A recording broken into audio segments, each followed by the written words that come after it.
Hi guys, welcome back to the Stroke Recovery channel. If you're new to the channel, this is a series of videos detailing my recovery from a major stroke and showing how I can help other people recover as best that they can. Before I start today's topic, I just wanted to thank everybody for their support. My first video got over 1,000 views. I didn't expect that at all. I'm really happy that the message is getting out there that you can recover from a major stroke and how I can help you do it. My email account absolutely got flooded with questions, people asking me to talk about certain things, saying how did you recover from this, what helps here. Happy to answer any questions if you've got any questions. strokerecoveryvideo@gmail.com and I'll get through them as quick as I can. I hope the lighting's okay in this video. I can't seem to find a good place in this house to film anything. So today's topic, I wanted to talk about FAST. The signs and symptoms of a stroke. I can go through my signs and symptoms because I have a very good memory of the actual stroke and how it felt. We can pass on the message and get immediate help to people that are having a stroke. So my stroke happened when I was running. I was with my two dogs. I'd run about 3 miles. I had 1 more mile to go and I noticed that my left hand, which was carrying one of the dogs, dropped the dog lead.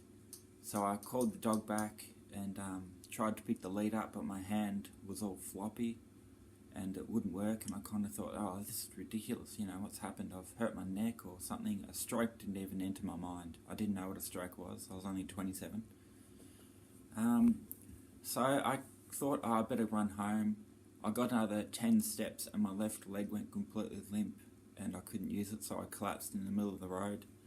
Luckily, a lady was gardening nearby. She saw me collapse and came over.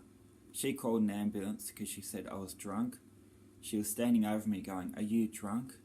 Because I couldn't talk, slurred speech, I couldn't move, I couldn't roll myself over. So I did look drunk, and that's one of the signs of a stroke. So I had the garden variety, what I call the garden variety signs and symptoms of a stroke. Face, arms and speech were all affected, so I did look drunk. Couldn't move my arm or my leg, and the left side of my face was drooping down, so it's quite obvious that I'd had a major stroke when I arrived at hospital. I have studied a bit of medical science and I do know neuroanatomy quite well, so I'll try and explain why we get the garden variety face, arms, speech type symptoms of a stroke. The reason is that mainly a blood clot will often come from your heart. Maybe you've got undiagnosed AF.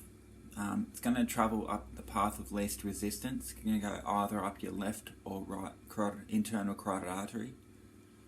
There are other strokes. Obviously, occipital is going to be quite different from this and harder to diagnose. But the most common one is the face, arms, speech type stroke. So it's going to travel up your internal carotid artery and it's going to come to a point where it's going to block the first available artery, which is often your middle cerebral artery. So my right middle cerebral artery right here was completely blocked, which is in charge of your motor strip, also frontal lobe, so personality, filter, things like that I've been through in previous videos. So, because we're all basically the same in a neuroanatomy kind of way of speaking, the blood clot will rest or block the main artery, which is your middle cerebral artery, and give you the same kind of symptoms, the motor strip, the face, arms, speech symptoms. So that's why it looks like we've had a stroke in the same spot. Obviously, no two brains are the same. With neuroanatomy, it's kind of like 1 + 1 does not equal 2. No two brains are the same. You can have a blood clot in your middle cerebral artery and give you different symptoms, depending on how your brain's wired, really. The ambulance took me to a hospital. They threw me in the CT scanner and realised that I had a major stroke. They identified that I'd had an ischemic stroke, not a hemorrhagic, so it was safe to give me the clot-busting drug TPA.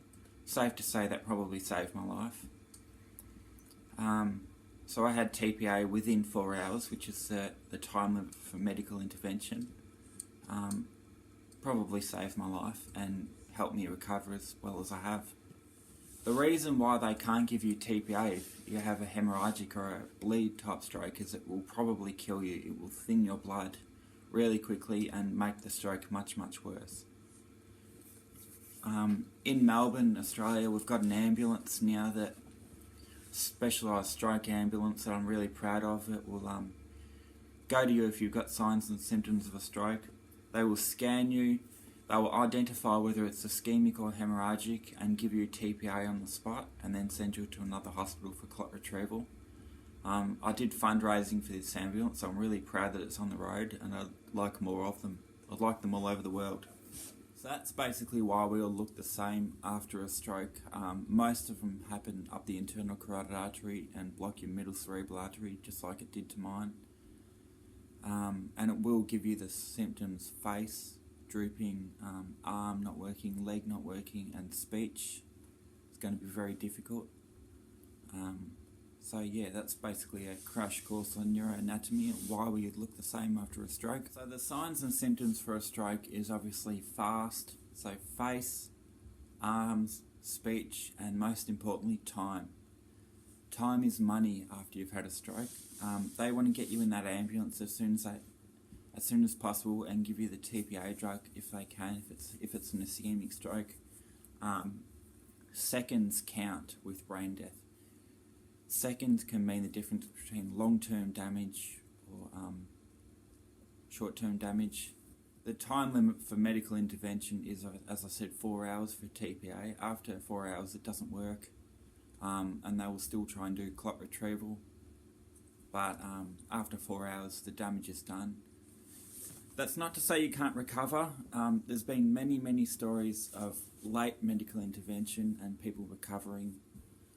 One thing I didn't mention is if you have a Pons or cerebellum stroke, you'll get an absolute cocktail of signs and symptoms, and it will be really confusing. It'll be evident that you've had a stroke, but there will be so many things wrong with you. You might have tremors, memory problems, fine motor skill problems. A little bit harder to recover from cerebellum or a pontine stroke, but I've met lots of people. I've met people that have had a pontine stroke and cerebellum stroke, and I've helped them recover as well. So don't limit yourself. Don't compare yourself to others. Even if it is the same region of brain, it's completely different for every person. As I said, 1 + 1 does not equal 2 with neuroscience. So I really hope that little crash course in neuroanatomy helps explain why we do have the same types of symptoms after a stroke. I'll put up a photo of my MRI scan showing the brain damage, and I've also got a good photo example of what a dissection looks like, because my stroke was a dissection. My internal carotid artery tore itself open while I was running, so maybe I was running too hard. It's possible it was congenital there at birth. We're not sure. I'm not going to question why it happened because it doesn't get you anywhere. I did question why for years, but it's been 5 years after the stroke, and reading a lot of philosophy and listening to philosophy really helped me put the why to bed and just focus on the here and now, helping other people. Lastly, I wanted to wish my beautiful daughter Holly a happy 3rd birthday. It's very special for me because I had Holly after the stroke, and the doctors said I wouldn't be having any more kids. They said it wouldn't be possible for me to have more kids. They basically said nothing was going to work down there, but I've had a kid since then and got another one on the way, so I'm very happy to have her. Thank you all for watching. Make sure you like, subscribe and share the video so we can get the message out there. Fast. Face, arms, speech and time. Time is money with brain death. If you got any questions, hit me up on Facebook or email me at strokerecoveryvideo@gmail.com. If you're a stroke survivor or you're the partner of a stroke survivor, I'm happy to give you some counselling. I've counselled quite a lot of people after the stroke, and I find it really helps them having somebody with lived experience. Someone who's been through the relationship issues, the issues with friends, returning to work, etc. So hit me up and I'll get back to you. Keep the questions coming. Make sure you like and subscribe. Thanks guys.